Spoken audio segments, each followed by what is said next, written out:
में सूफी धर्म गुरुओं को जोड़ेगी बीजेपी। सूफी धर्म गुरुओं को बीजेपी से जोड़ने की मुहिम होगी शुरू।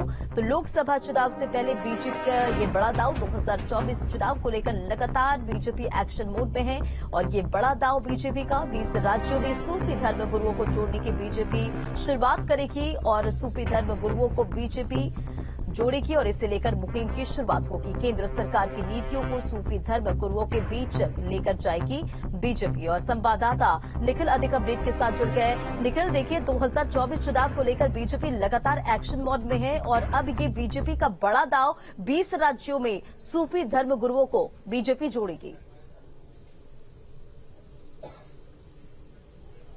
देखिए, भारतीय जनता पार्टी की बात बखूबी पता है कि मुसलमानों में बहुत सारे ऐसे लोग हैं जो भारतीय जनता पार्टी की नीतियों से प्रभावित हो सकते हैं।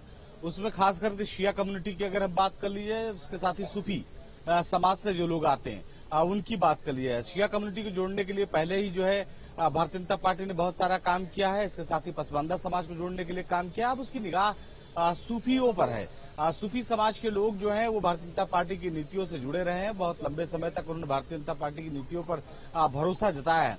लिहाजा भारतीय जनता पार्टी के लोग ये चाहते हैं कि वो जो सूफी लोग हैं, सूफी संत समाज के लोग हैं, उनके बीच में जाएं, उनके जो अनुयायी हैं उनके बीच में जाएं और भारतीय जनता पार्टी की जो नीतियां हैं, जो काम करने का तरीका है, जो पॉलिसीज हैं, उसको उनके बीच में पहुंचाएं, भारतीय जनता पार्टी से उनको जोड़े और ये बात समझाएं उनको कि दरअसल भारतीय जनता पार्टी ने जो अपनी बहुत सारी नीतियां थी, बहुत सारी योजनाएं थी, उसमें किसी भी जाति धर्म का जो है वो को लेकर जो है कोई बंटवारा नहीं किया। उन्होंने साफ किया कि जो किसी भी समाज से आता हो, गरीब हो, कमजोर हो, लाचार हो, उसे उस योजनाओं का लाभ मिलना चाहिए। ये वजह आप देखिए बहुत बड़ी संख्या में जो मुस्लिम समाज के लोग हैं, खास करके पसमानदा समाज के लोग, उनको योजनाओं में लाभ मिला। चाहे प्रधानमंत्री आवास की बात हो, चाहे मुख्यमंत्री आवास की बात हो, चाहे शौचालय की बात हो, चाहे गैस कनेक्शन की बात हो, चाहे बिजली कनेक्शन की बात हो, मुफ्त में। तो इन तमाम योजनाओं का लाभ सरकार की तरफ से इन लोगों को दिया गया है और चाहती भारतीय जनता पार्टी कि अब सूफी समाज के बीच में अपनी पैठ उसी तरीके से बनाई जाए। बाकी और कहीं न कहीं इसे लेकर और बड़ी पहल और ये बड़ा मुहिम देखने को मिलेगा। चलिए, इन तमाम जानकारियों के लिए शुक्रिया।